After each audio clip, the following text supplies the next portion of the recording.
Hey everybody, it's Diva Carla, the Cosmic Crone, and I'm going to talk today about my top 3 values. This is a new episode of Wise Women Lead, and talking about the qualities of wise women leaders. So, wise women leaders know your values and you are devoted to them. So, I am going to share this over to the Wise Women Lead group. One moment while I do that. I have to do a little bit of techie computer song and dance. So let's see, what do we got here?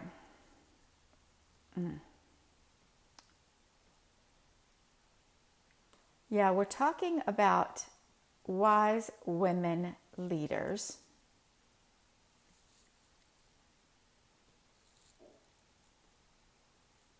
And I'm going to see if I can get this shared. So let's see, what do we got here? This is crazy. There's got to be an easier way.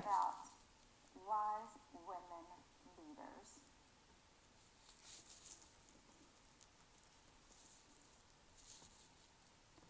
And I'm going to see if I can get this shared. Here it is.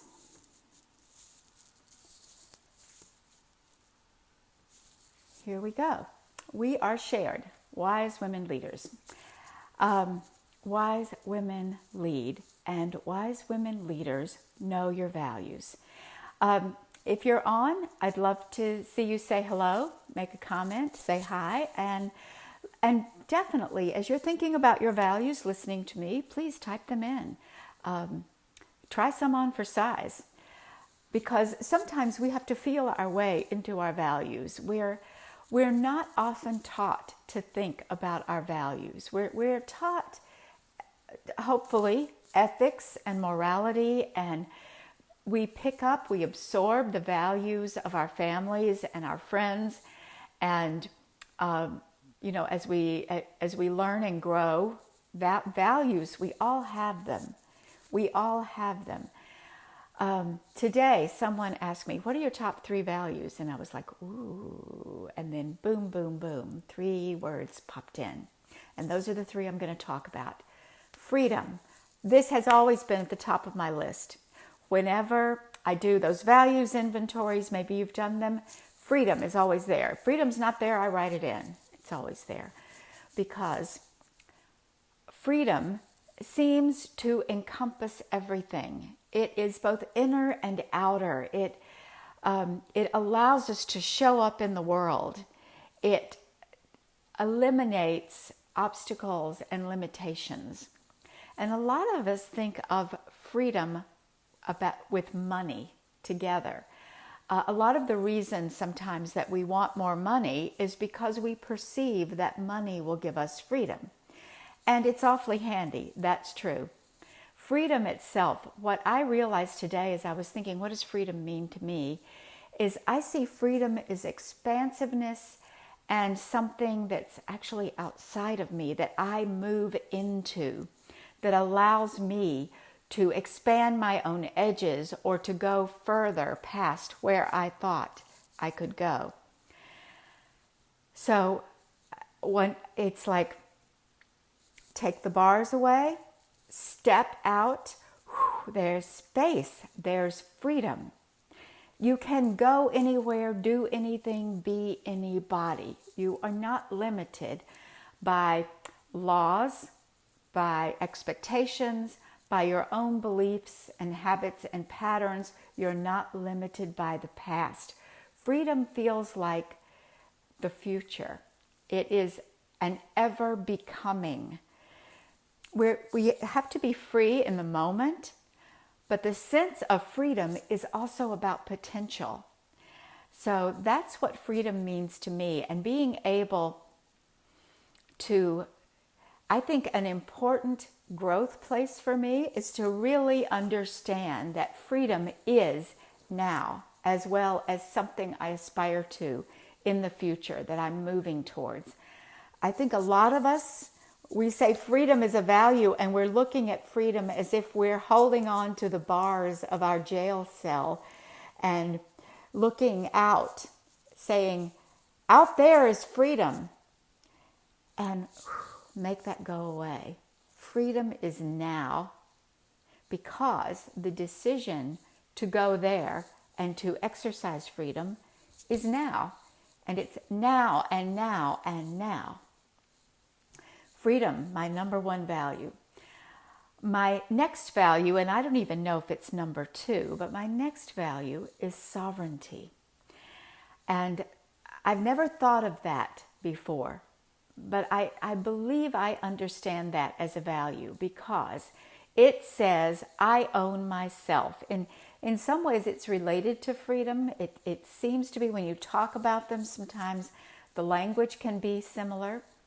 But in reality, sovereignty is all an inner game. It is being rooted in the I am of who I am. I own myself. I am responsible for myself. I appreciate myself. I accept myself. And I determine my future. I determine my actions. I determine my desires. It is ultimate self-determination.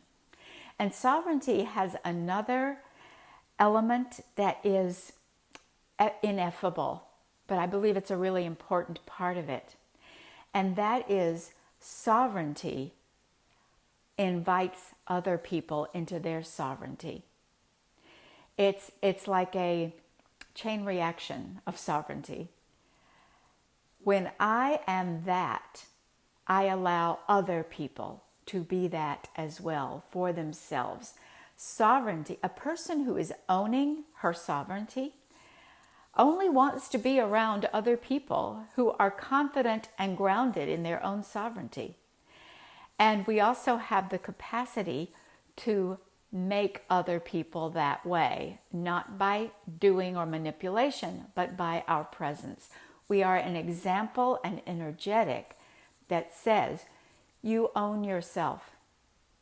You can make your own decisions. You are responsible. You are not a victim. You are sovereign. That's an important value to me, and I believe it has, I think it encompasses a lot of other values that I've had throughout my life. And it does so in a way that feels so powerful, so grounded, so permanent. So, sovereignty. It's my value for me, and it's also what I want for you. And all of my work is really about uncovering that sovereignty and allowing sovereignty to be embedded at a cellular level. We are born with sovereignty, and it gets eroded away because we grow up needing to learn how to behave. What do people expect? What will keep me safe? What will keep me out of trouble? What's everybody else doing around me? We need to be part of a tribe. The true tribe allows for the sovereignty of the individuals. And I believe a tribe can only be made of sovereign individuals. It recognizes that we are each in our own relationship to Creator and to ourselves. What is perverted in the culture, the society of modern life, is that our sovereignty is suppressed. It's considered a threat. We're instead supposed to figure out the rules and follow them. That's what the education system is all about. That's the way most jobs are constructed. That's the way the rules about our medical system and even our biology, our sexuality, it's all about the rules. Sovereignty says, I make my own rules. My values are trustworthy. I trust myself to know what is right for me and to support what is right for others, to not let my identity be threatened by other people knowing what's right for them. In other words, there's room for all of us to be who we are. That's sovereignty. And my third value is pleasure.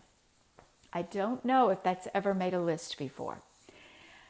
I think because I have understood pleasure from the filter of hedonism. And I've always known I'm a hedonist, a pleasure seeker. I want to do what's fun. I want to do what feels good. I could say I'm a sensualist, maybe more than a hedonist. I'm not even sure what a hedonist is. Maybe I don't know.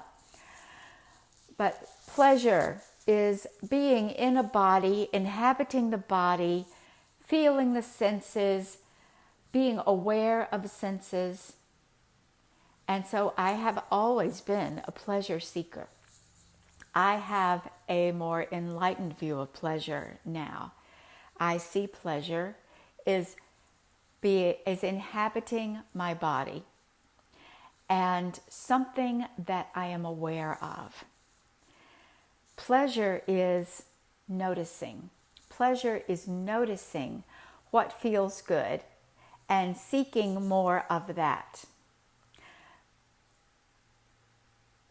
Pleasure is noticing what is safe, what is tasty, what is delicious, what is arousing, what is beautiful, what is sweet, what is kind, what feels good inside emotionally. Pleasure is an emotion, or it's made of a soup of emotion. It's a beautiful broth of emotions that feel good.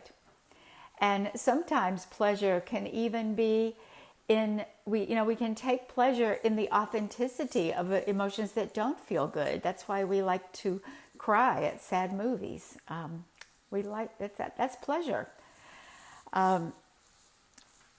And sometimes, yeah.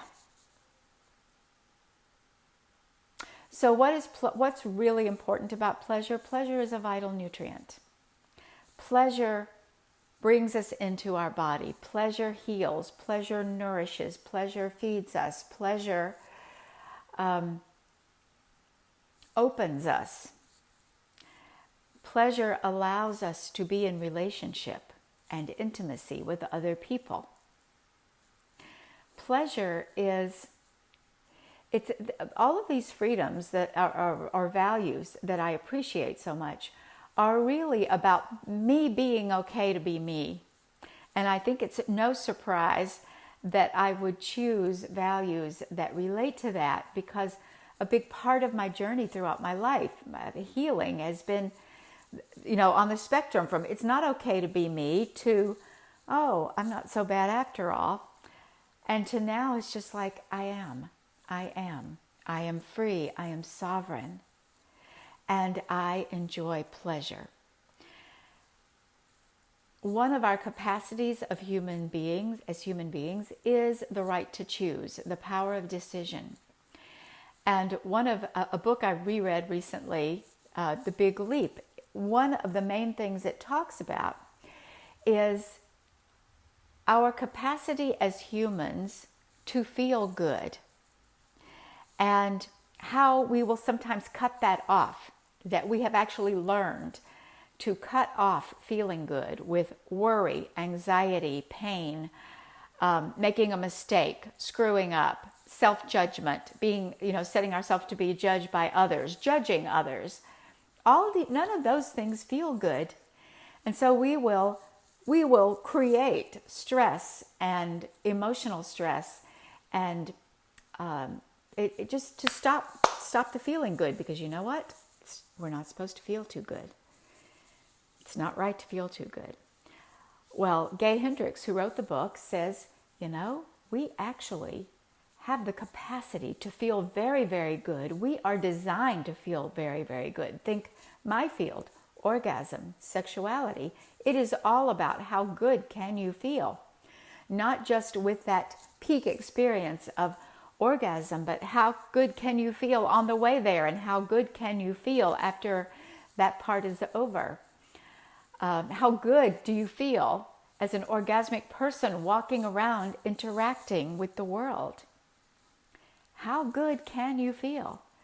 So knowing that that is actually an aspiration and it's our birthright and it's something that is absolutely okay for me to want and seek and cultivate in my life, I place pleasure as one of my top 3 values. What are yours? What makes you tick? Here's why wise women leaders need to know their values. Because everything you do or say or think or decide or plan is measured against those values. So if your values are over here, like I aspire to those values, someday I'll be good enough, and the decisions you're making are somewhere down here or off to the side because they seem expedient or necessary, or these are the decisions that would take you towards your values are a little scary, or your values are confused. Sometimes we value safety more than we value freedom. And sovereignty is being safe inside yourself so that you can go for freedom, that you can acknowledge freedom. And pleasure is how you know you're on the way, you're on the right path, because it feels good. And when you hit rough patches, because we do, we are a bundle of contradictions as human beings, and so you come up to a challenge that feels hard, or you have a setback, or something that you thought was going to be great turns out to be shit, or some people start criticizing you, or you simply have the rough patches of life, like sickness or death or